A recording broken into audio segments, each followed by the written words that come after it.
Oral questions, questions orales. The honourable member for Portage-Lisgar. Said affordability is the best it's been in decades, but normal, hardworking, everyday Canadians know that simply isn't true. Meatloaf famously once sang, 2 out of 3 ain't bad, but surely 3 out of 4 is not good.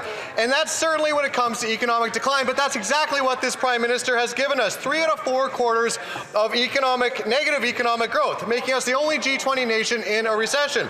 Now, what's the Liberals' response? Downplaying it is nothing more than just a technicality. Will this Prime Minister reverse his costly policies that caused this crisis so that Canadians can afford to live again? Hear, hear. The Honourable Minister of Finance. Mr. Speaker, I can see the face of the Conservatives today. They're not very happy, but let me bring them good news, Mr. Speaker, because the country wants good news, Mr. Speaker. And in fact, in 2025, Canada received the highest level of foreign direct investment, Mr. Speaker. That is Canada, Mr. Speaker. We have the second fastest growth in the G7, Mr. Speaker. We have made generational investment in housing, infrastructure, productivity and innovation, and defense, Mr. Speaker. We're going to build Canada strong, Mr. Speaker. Let them get on board. We're going to build this country. The honourable member for Portage-Lisgar.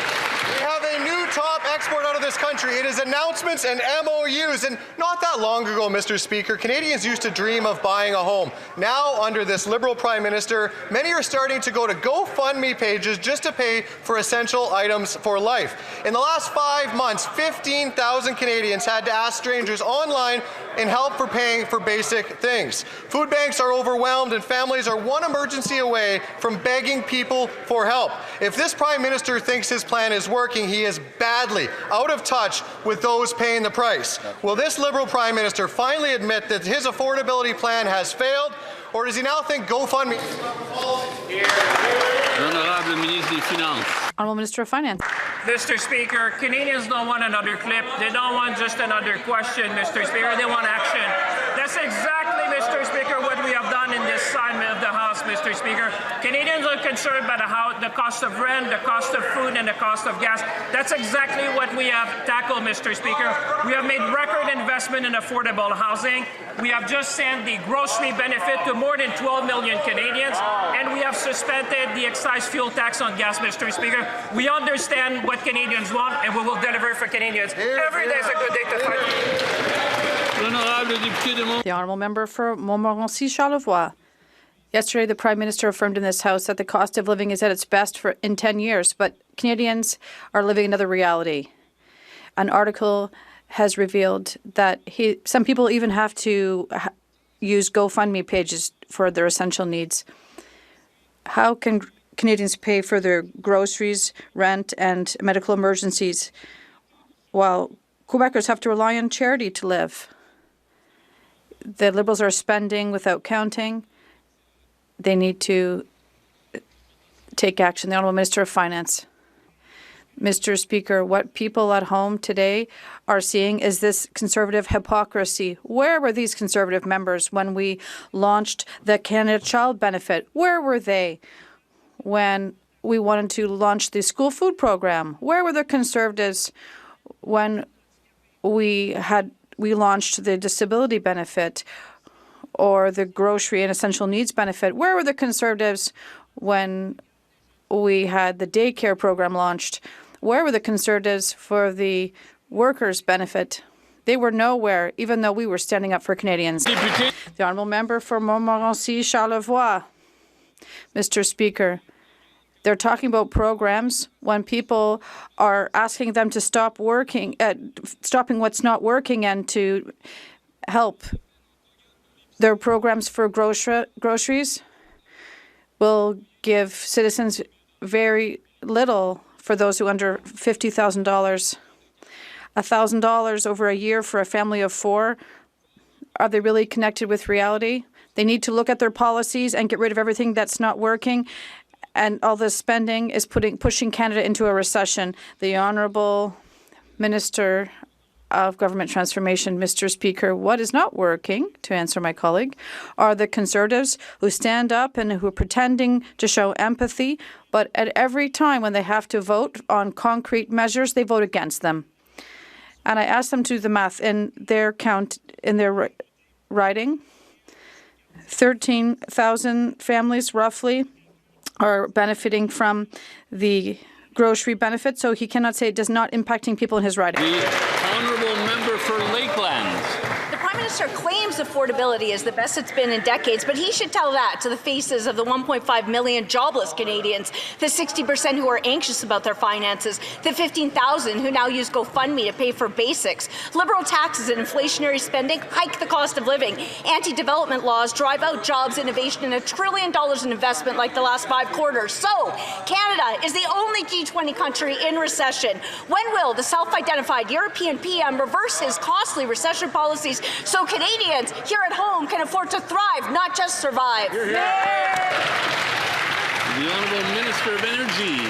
Mr. Speaker, my colleague, the Minister of Finance, is not the only person who has good news today. I want to let you know that the 2,000 workers at Woodfibre are working hard, and they will be producing new LNG in 2027. By the way, the 1,000 workers at Cedar LNG are also working hard, and they'll be producing new LNG in 2028.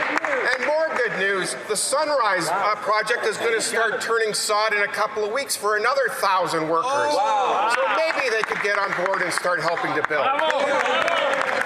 The honourable member for Lakeland. But the fact is, more Canadians than ever before need food banks and choose between eating, heating, and driving. In a year, the PM spent $1 million on in-flight cushy caviar catering for him and his cronies, enough to feed a family of 4 for 55 years. On one trip, he spent 175,000 tax dollars, 92% more than most make in a year if they have jobs at all. While he makes families spend over 120% of their income on rent and food alone. When will the PM cut inflationary spending and his luxury, high-flying lifestyle so Canadians can afford to live and so young Canadians can hope for their futures? The Honourable Government House Leader. Speaker, Canadians watching are somewhat confused because every time we propose a measure to help vulnerable Canadians, the groceries and essentials benefit, dental care, the Canada Child benefit, the Conservatives vote against it. When we are attacked with an unjustified, illegal trade war, what do Conservatives say? That we're throwing a hissy fit. When we put measures in place and when the Prime Minister goes abroad to bring back jobs and investment, Conservatives are against that. I ask again, what are Conservatives for? The honourable member for Berthier-Maskinangé. Mr. Speaker, another day, another anti-democratic move by this Prime Minister. Today, he's muzzling the opposition to push through C-22, which contains major infringements on privacy. Yesterday, he tabled another gag order on C-30, allowing him to reauthorize pesticides banned by Health Canada. It's simple. Since June 1st, this Prime Minister has imposed gag orders on no less than 8 bills. This PM is silencing all parliamentarians who want to do their jobs. Does he realize that his majority does not exempt him from respecting democracy? The Honourable Government House Leader. Mr. Speaker, I know that the Bloc Québécois needs to change the topic, but unfortunately we have to go back to their decision to oppose the Bloc Québécois leader. We're talking about 51,000 jobs they're opposed to, and they're opposed to the biggest cut to greenhouse gases for one infrastructure project in the history of Canada. The Bloc is renouncing to its election commitment to just support the Parti Québécois. The honourable member from Berthier-Maskinangé. Mr. Speaker, with bad bills, we're not going to get support. The Prime Minister has a majority, but he spends most of his time traveling, but also he has a majority in the House. All his bills are already guaranteed to pass.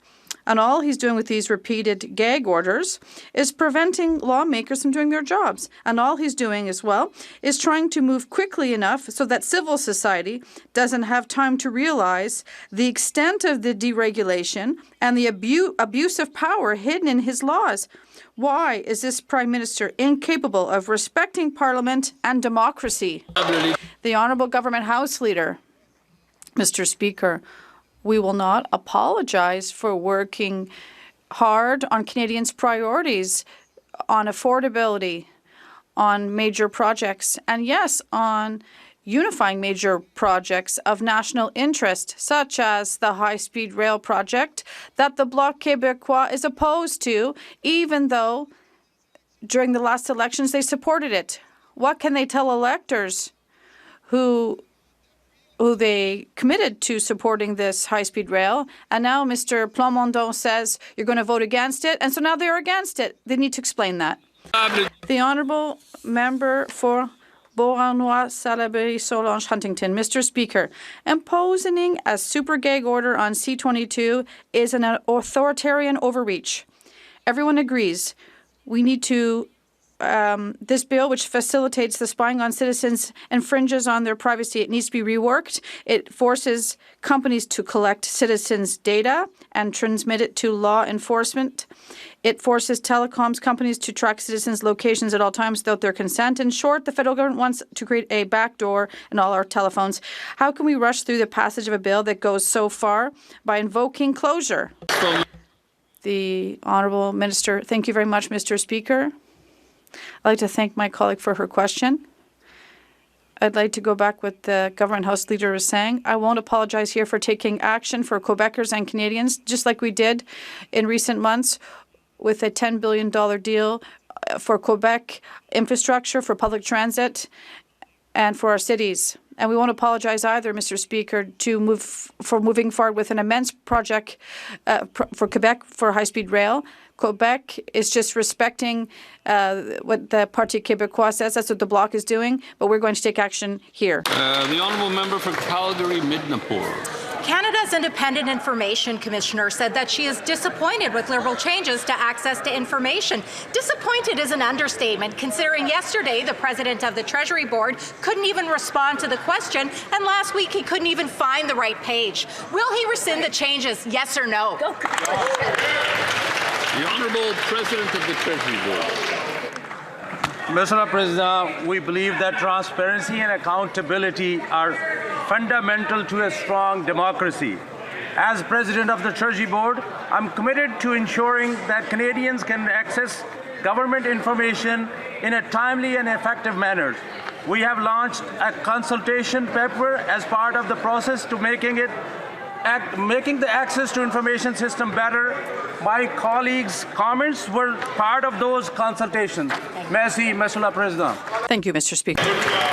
The Honourable Member for Sherwood Park, Fort Saskatchewan. Speaker, in the midst of a very tough job environment, this government repeatedly chose to give public subsidies to a company responsible for firing Canadian workers and hiring illegal workers instead. Despite being found guilty, the subsidies kept rolling in.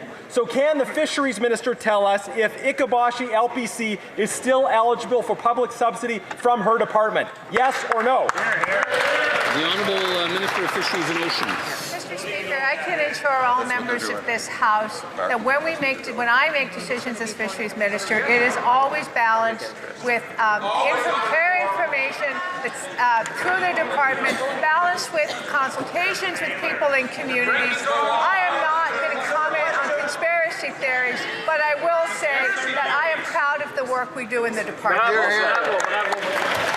The Honourable Member for St. Albert, Sturgeon River. Mr. Speaker, it's been 2 years since legislation was passed to establish a foreign influence registry. 2 years later, and the Liberals have missed every deadline to get the registry up and running. So on what date will the foreign influence registry be finally and fully operational? The Honourable Minister of Public Safety. Thank you, Mr. Speaker. I will say several weeks ago, this House, as well as the Senate, essentially passed a motion declaring Anton Bogman as the commissioner for the Transparency Registry, Mr. Speaker. We're working towards the establishment of the regulations, and the commission will be up and running in the upcoming weeks. The honourable member for Lévis-Lotbinière. Mr. Speaker, delays in the delivery of support vessels for the Canadian Navy have been growing longer and longer for years. Meanwhile, the Liberals are threatening to terminate the lease for the MV Asterix, which is in perfect condition.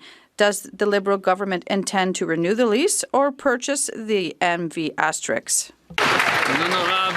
The Honourable Parliamentary Secretary to the Minister of National Defence. Mr. Speaker, we are strengthening the Canadian Navy across the country. We're investing billions in naval construction, and with more, with the largest investment in the National Navy, Royal Navy, since the Second World War. We are looking at up to 12 submarines, and Canada can be proud of this generational investment in our forces. Member for Calgary Heritage. We have laws and basic standards to hold those responsible for slavery accountable in Canadian supply chains, Mr. Speaker. Canadian law requires the government to table the anti-slavery report from the Ombudsman every year. They've refused to do so for 3 straight years. Why does this government keep breaking the law? Hear, hear. The Honourable Minister of Foreign Affairs. Mr. Speaker, on the contrary, this government always stands with its legal obligations, and at the same time, we've introduced Bill C-35, and we very much hope that the opposition will work with us through the summer. We will be consulting. We will be coming up with a list of goods that will be the subject of sanctions in the case of forced labor, because we stand up for human rights. We stand up for the rights of those subjected to slavery and supply chains, and we won't let it happen, Mr. Speaker. The Honourable Member for Nanaimo, Ladysmith. Well, I suppose it's useful to know that instead of reports, we're going to get consultations. Maybe we'll get an answer to the next question. CPP applications are supposed to be decided within 120 days, 80% of the time. Last year, the Liberals managed only 49.3%, less than half. Why are disabled Canadians being left for months without income while the minister misses her own deadlines? The Honourable Minister of Jobs and Families. Mr. Speaker, we work diligently to make sure that Canadians get the benefits to which they're entitled, and indeed the focus of the department is to ensure that Canadians have access to those benefits and supports when they are challenged in applying for those benefits, and we'll continue that hard work together to make sure every Canadian gets the benefits to which they are entitled. The Honourable Member for Long Range Mountain. Targets may not matter to that Liberal minister, but disabled Canadians rely on those supports, and they certainly deserve better. Mr. Speaker, large areas of Grossmore National Park are covered in dry timber and at risk of wildfire because of the spruce budworm outbreak. Why have the Liberals refused to join the provincial control program, putting Newfoundland and Labrador forests at risk of fire? Hear, hear.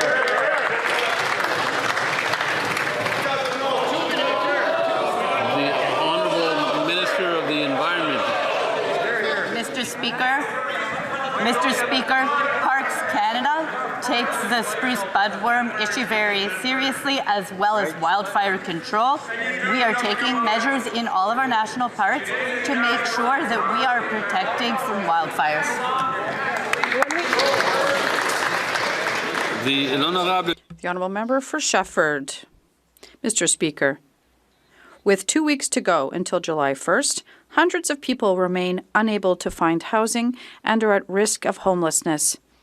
Cities are investing to address this unprecedented homelessness crisis, notably in Montreal, which has tripled its budget. Quebec has also increased its funding in its budget. The only government making no additional effort is the federal government. All Ottawa has done is reinstate its homelessness initiative program, which it had itself irresponsibly eliminated. With 2 weeks to go before July 1st, will the Liberals increase their funding? The Honourable Parliamentary Secretary to the Minister of Housing and Infrastructure. Thank you very much, Mr. Speaker. I find it interesting what my colleague says, even though she knows very well that we are focusing on solutions for homelessness. And she was with me at committee when we talked about this at Yuma. And she knows also we've put forward Build Canada Homes and more than $1 billion for transitional housing. And units have been announced. We're working hard on them.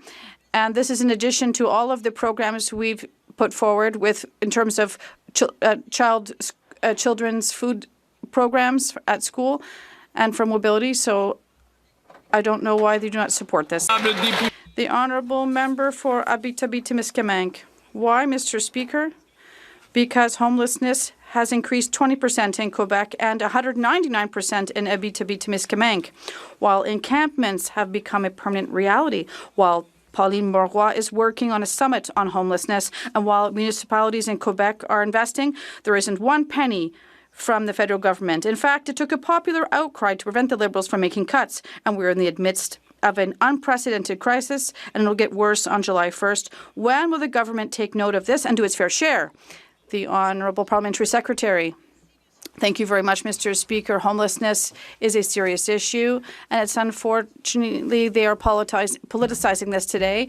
We're moving forward with our national strategy on housing for an action plan to deal with this, and that's why Build Canada Homes is putting forth $1 billion in transitional housing, and we're establishing programs such as Aging at Home to help with homelessness. Mr. Speaker, we've already helped more than 112,000 Canadians find stable housing. We're here to work. Thank you. The honourable member for York-Durham.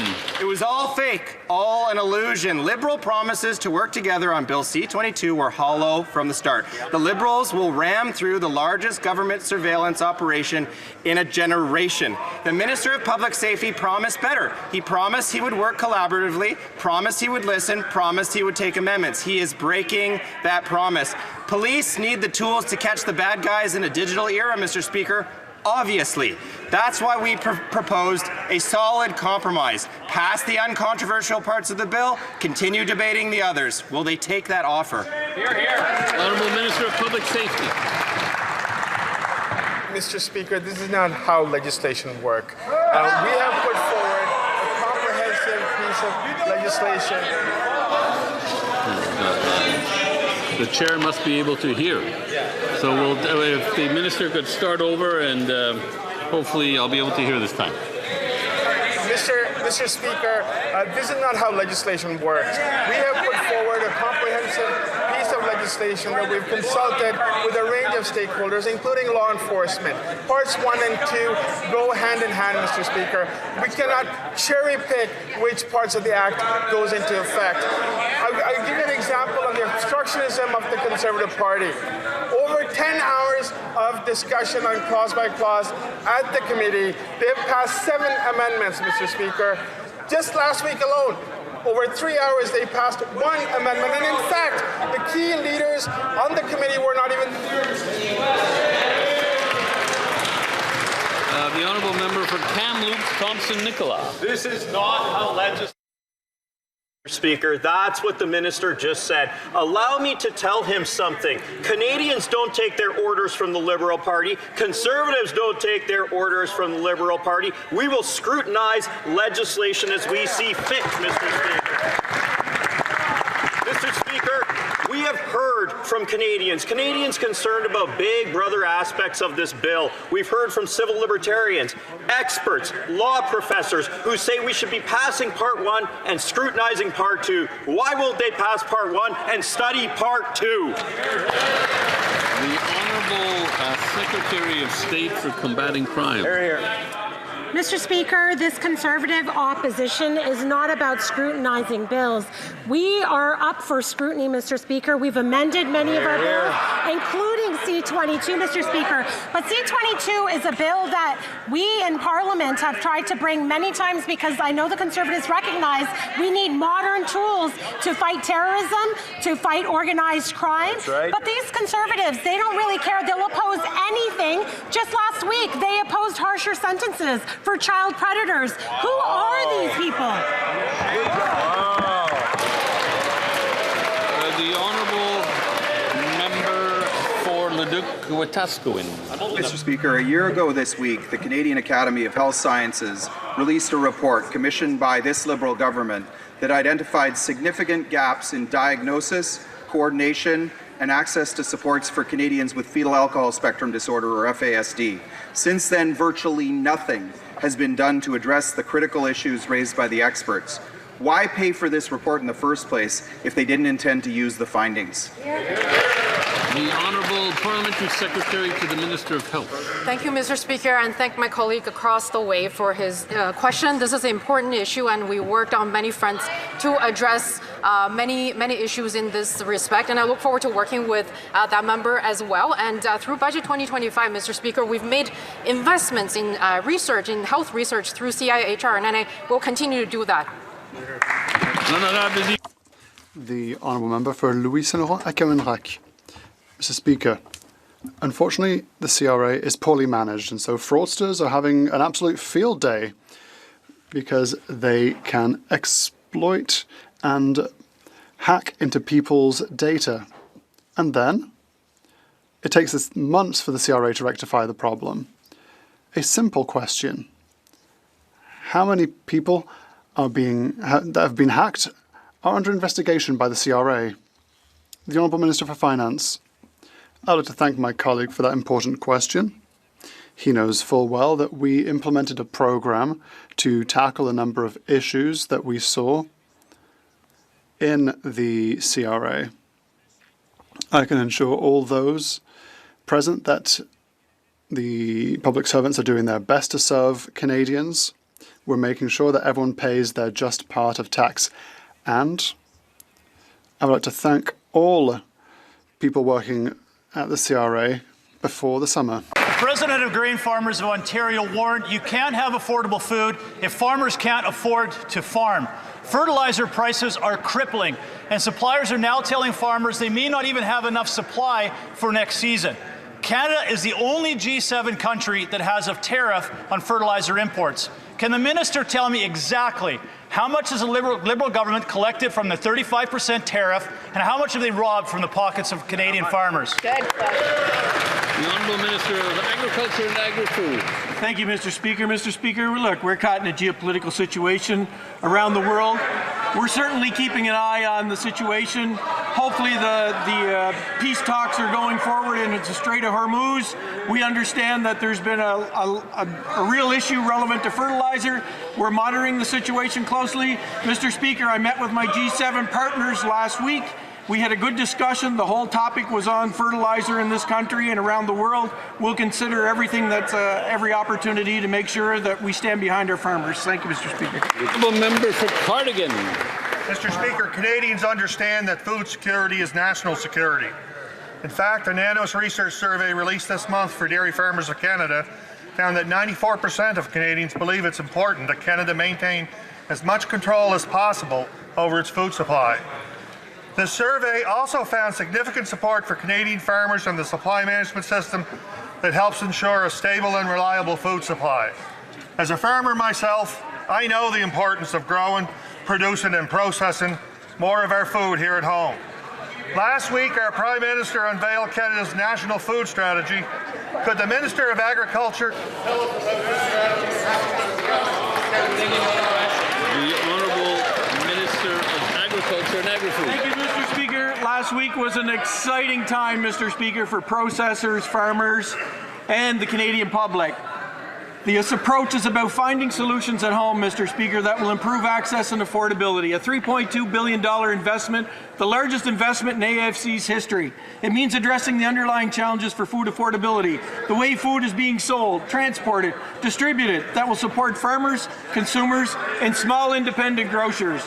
A more Canadian food system means one that is more reliable, supports local food, lower costs, and stronger communities. More choice, more control, more Canada. Yeah. The Honourable Member for Charlesbourg, Haute-Saint-Charles. Mr. Speaker, Lake Saint-Charles supplies drinking water to nearly 300,000 residents of the Quebec City region. In 2019 and 2021, I proposed a federal investment of $200 million to protect this resource, a proposal supported by the former Liberal MP for Quebec Centre. 7 years on, nothing has been done. can the Secretary of State for Nature tell us why they've abandoned this essential program? The Honourable Minister. Thank you, Mr. Speaker. I'd like to thank my colleague. It's always a pleasure to work with him in the Quebec City region, and I would be happy to talk about it further with him.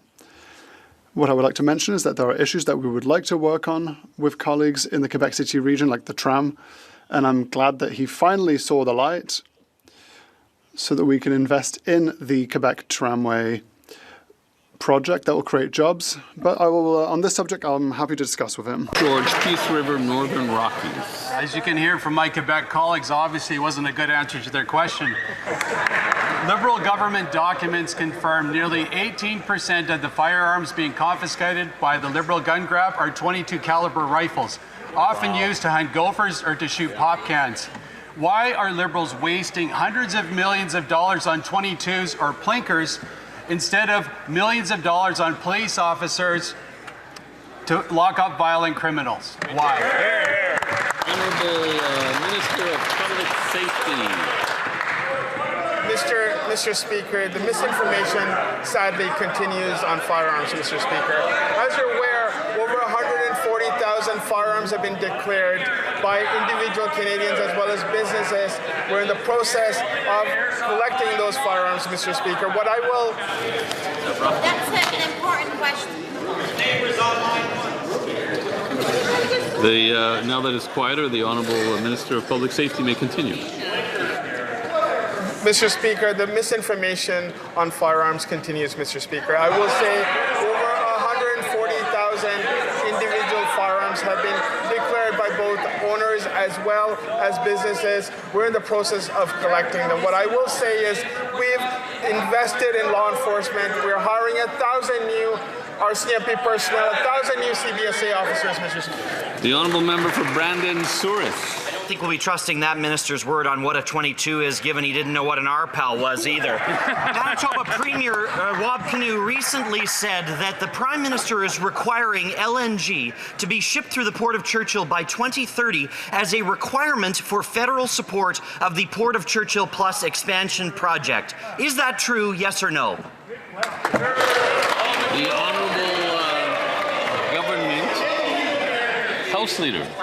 We intend to continue working with the Premier of Manitoba, with whom we have an extremely productive relationship. Indeed, the Port of Churchill holds much promise. We'll be studying all of the options, and we'll be working very, very hard to complete that and many other nation-building projects in Western Canada and right across this country. The Honourable Member for Wellington, Halton Hills North. Mr. Speaker, reports indicate that the Palestinian representative in Canada met with the Canadian Museum of Human Rights during the development of its upcoming Nakba exhibit. This should be a Canadian museum for Canadian human rights stories, not foreign agendas. The museum is a Crown corporation reporting to the Heritage Minister. Is the Minister aware of these meetings? Does he consider these meetings appropriate? And will he delay the exhibit's opening pending a full investigation? Minister of Canadian Identity and Culture. Thank you, Mr. Speaker. Suffice it to say that I am aware of these allegations, but I think the member would join me in saying that it is not the place of the minister or anyone in this House to dictate museum policy and what is curated and what is not. Thank you. The Honourable Member for Bow River. Mr. Speaker, talk about avoiding the answer. Veterinarians and animal health technicians play a critical role in Canada. This time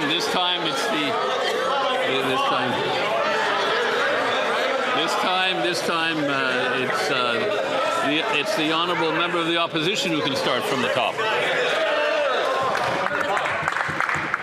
Mr. Speaker, still, he avoided the answer. Veterinarians and animal health technicians play a critical role in the Canadian agriculture system, and they're in short supply. Neither vets nor animal health techs are covered under the Canada Student Loan Forgiveness Program, unlike other professionals. Can the minister explain why these vital professions are not being treated the same? The Honourable Minister of Jobs and Families. Thrilled that in my riding at Lakehead University, the university is opening a new vet school in partnership with Guelph, and it's very exciting news for the many people in my riding who are waiting to access veterinarian care. We'll continue to work with provinces and territories on making sure that education is affordable, and one way that member can help is to stop voting against Canada's student loans and grants 40% higher in this government. The Honourable Member for Edmonton Northwest. The AFN exposed that the last decade of Liberal housing strategy has left First Nations 157,000 homes short. Given that Build Canada Homes plans to only build 5,000 homes annually, by what year will the Liberals build 157,000 homes needed for First Nations? Just the year, Mr. Speaker. The Honourable Minister of Indigenous Services. Mr. Speaker, I'm really proud to be able to be here and do the work, and I invite my colleague to work with us in advancing the things that we're determining. $5.9 billion to support unreserved housing, ensuring that over 55% of First Nations have housing plans, ensuring that communities have housing managers, that they're accessing the training and certification to build those homes, because we're not only building them, we're equipping them with the resource that they need to do the job. Only this government has done that. We can look at the track record of the opposition. I think it's 99, maybe less. The Honourable Member for Cambridge. That answer was so empty it echoed. Mr. Speaker, 5 members of the Women Veterans Council have resigned citing red tape and zero action. Among them are survivors of military sexual trauma, women who stood for Canada and now feel dismissed. Why has the minister broken her promises, refused to act, and completely abandoned these female veterans? The Honourable Minister of Veterans Affairs. Now you're in trouble. Mr. Speaker, I thank all members of the Women's Veterans Council for their service to our country and the advice and insight that they offer as a council. Their lived experiences have shaped important conversations, and I remain grateful to the ongoing conversations. As a voluntary advisory group, I respect the decision of any member who chooses to move on to other opportunities, and I welcome all advocacy on issues affecting veterans. For Parry Sound and Muskoka. Mr. Speaker, home builders and home buyers in Ontario are still waiting for the federal government to finalize the regulations to permit them to rebate the HST on all new homes. Now, this is creating more confusion and uncertainty in the market, and it's leaving both buyers and builders in limbo. My question is very simple. On what date will the Liberal government finally live up to their promise? No rambling, just a date. The Honourable Minister. Speaker, I have a simple answer to the Conservative Pass Bill C-26, Mr. Speaker. Instead of grandstanding in this House, do something. Get on, work, vote, pass Bill C-26. And Mr. Speaker, we're in touch with our colleagues in Ontario. We're there for the builders and the homeowners. We'll work for people of Canada, Mr. Speaker. The Honourable Member for Beauce. Mr. Speaker, last week I mentioned here in the House that a company from our region, Porte-Garaga, has provided the government with damning evidence that garage doors imported from China contain harmful and toxic substances that are banned in Canada. Despite these warnings, the Minister for Health has still not done any. The Minister for Health hasn't done anything. Why? Government House Leader. Porte-Garaga is an iconic brand in Canada. I myself have doors from that company. I'll continue to support this Quebec company, as I do with all Quebec companies. If Porte-Garaga has any issues with the government, they should communicate with us, and I'll make sure that we will act upon it. The Honourable Member for Scarborough Southwest. Thank you very much, Speaker. Speaker, Canadians cannot fully benefit from the digital economy if they do not trust it. And the rules that govern how personal information is collected, used, and shared have not kept pace with technology. The Protecting Privacy and Consumer Data Act recognizes that. It recognizes privacy as a fundamental right and gives Canadians the tools that they need to take back control over their data. Speaker, can the Minister of Artificial Intelligence and Digital Innovation explain how this bill will protect Canadians and their data? Thank you. The Honourable Minister. I want to thank my honourable colleague for her hard work representing her riding and for the question. Our AI strategy for all is about trust, opportunity, and sovereign control. And that first pillar is all about trust, a promise to protect our kids, to protect privacy, and to protect our citizens' personal information. And the Protecting Privacy and Consumer Data Act does just that. We give citizens the right to deletion, to take down harmful deepfakes. We act against surveillance pricing to stop price gouging, and we treat children's information as sensitive. It's common sense. Canadians want it. The Privacy Commissioner supports it. The Honourable Member for Calgary Nose Hill. How many citizenships have been issued to non-citizens with bogus documents since the Liberals passed Chain Migration Bill C3, and how many more does the government project may be issued over the next 5 years? The Honourable Minister of Immigration, Refugees and Citizenship. Thank you, Mr. Speaker. I've been clear. Just because you have a Canadian ancestor does not mean you're automatically eligible for citizenship. You must definitively prove your link to Canada at each and every generation. Genealogy websites are not enough. My job is to safeguard the integrity of our citizenship program, and I will do everything necessary to protect that. Thank you. The Honourable Member for Mégantic, l'Érable, Lotbinière. Canada is a country of rivers, lakes and mountains, but an increasing number of anglers, canoeists and boaters are losing access to Quebec's lakes. Whilst public access points are disappearing or becoming prohibitively expensive, the Liberals are looking the other way and leaving local authorities to fend for themselves. Yet, navigable waters belong to all Canadians. When will the Liberal government take action to protect fair access to our lakes? The Honourable Secretary of State for Nature.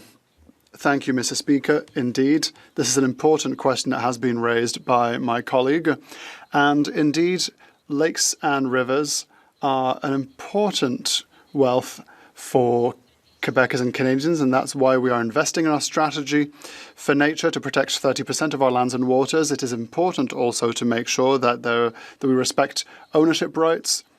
And that is a question that we are working on and that we continue to work on with various levels of government, provinces and municipalities. Midnapore.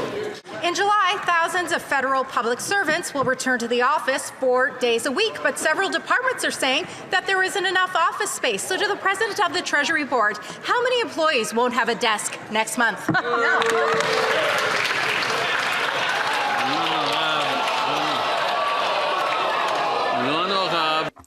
The Honourable Minister. Thank you very much, Mr. Speaker, and I want to thank my colleague for her question. It's an important question as we prepare for return to office 4 days a week across the public service, and I can assure her that my department, in collaboration with the Secretariat of the Treasury Board, are working around the clock to make sure that public servants have the spaces and the tools they need to do their important work for Canadians. Thank you very much. Well, member for Winnipeg South. Mr. Speaker, for far too long, too many First Nations have gone without access to safe drinking water that every community deserves. Could the Minister of Indigenous Services explain how Bill C-37 will strengthen? Sorry, the Honourable Member, if the Honourable Member could stop. The Honourable Member could stop. I was only able to hear the beginning. But if the Honourable Member could start from the beginning on this important question. Mr. Speaker, for far too long, too many First Nations have gone without access to safe drinking water that every community deserves. Could the Minister of Indigenous Services explain how Bill C-37 will strengthen First Nations jurisdiction over water while helping to ensure safe, reliable drinking water for First Nations across Canada? Great question. Minister of Indigenous Services. Mr. Speaker, I want to thank my colleague for that important question. Bill C-37 ensures First Nations have the authority and means to deliver safe, reliable drinking water in their communities. By affirming jurisdiction over water sources, by also ensuring drinking water and wastewater for First Nations, we are enabling the development of clear, consistent First Nations-led standards. Authority, clear... Excuse me, the member for Winnipeg Centre is not allowing the minister to answer the question. So would the minister continue, please? I couldn't even hear you from the top. The authority, clear standards, and historic funding and sustained support is at the core of this bill. I'm proud to ensure that this government, the only government, has pushed forth the bill to support real jurisdiction over water systems, create standards, govern these systems according to their rights, priorities, and lived reality. The honourable member for Elgin, St. Thomas, London South. What a mess, Mr. Speaker. I actually feel bad for the Prime Minister that this is the cabinet he has to deal with. The Fisheries Minister shrugged because she didn't even know what a question was about before winging it anyway with a non-answer. The Foreign Affairs Minister just says she's consulting to cover up 3 years of inaction. The Public Safety Minister refusing to listen to Canadians' concerns on C-22 and hell-bent on ramming it through. I thought we actually had an overperformer with the Treasury Board President finding his notes today, but then they didn't let him answer a question anyway because he didn't have the answer. Is the Prime Minister happy with his front bench? Because Canadians sure as heck aren't. The honourable government house leader. Well, it's pretty obvious that the Leader of the Opposition has an issue on his backbench, Mr. Speaker.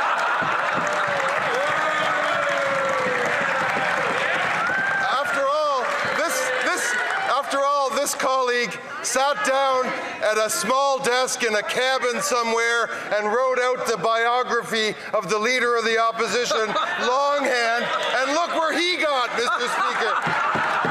I can tell you that the Prime Minister from the G7, from representing us proudly on the world stage, has confidence in this entire team of 174 MPs.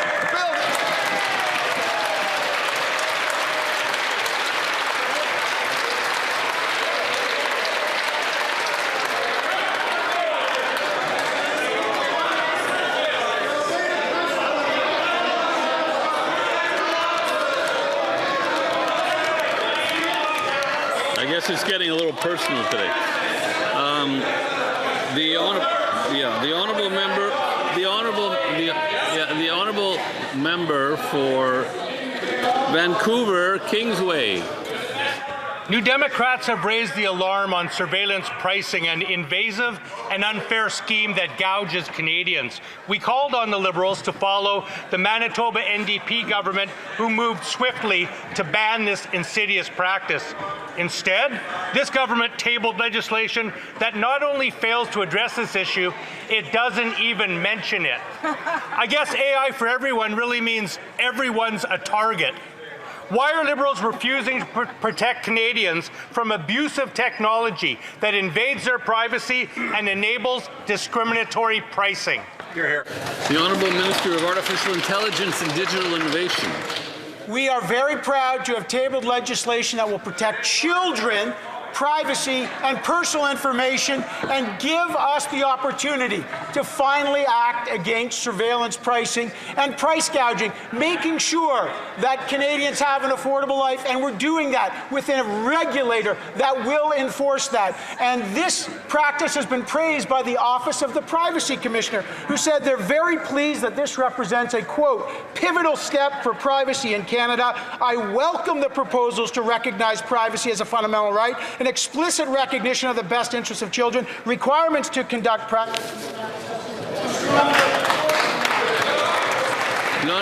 The honourable member for Rosemont-La Petite Patrie. Well, no one can believe that answer. For the first time in history, a human being is a trillionaire. Elon Musk is worth more than $1,000 billion. Even if he were to spend $1 million a day, it would take 2,700 years to use up this obscene fortune.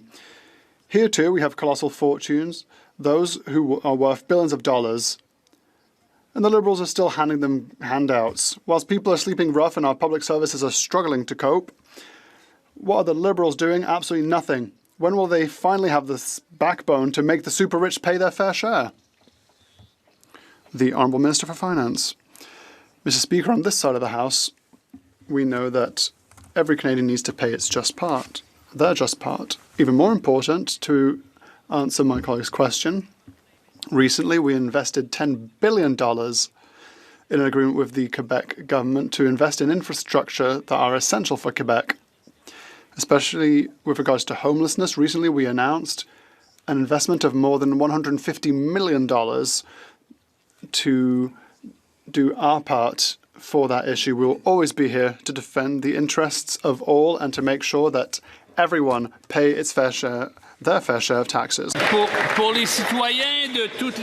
For the people of all regions of the country, the Canadian Armed Forces Recognition Program is an opportunity to highlight the sacrifices made by our military in our name. Presence in the gallery of 5 members of the Canadian Armed Forces who are taking part in the Canadian Armed Forces Recognition Program today. Adjudant, Adjudant Marjolaine Fournier, Lieutenant-Colonel Christopher Michaud, Sergeant Marilyn Martin, Chief Warrant Officer René Gagnon, and Ranger Tara Gull.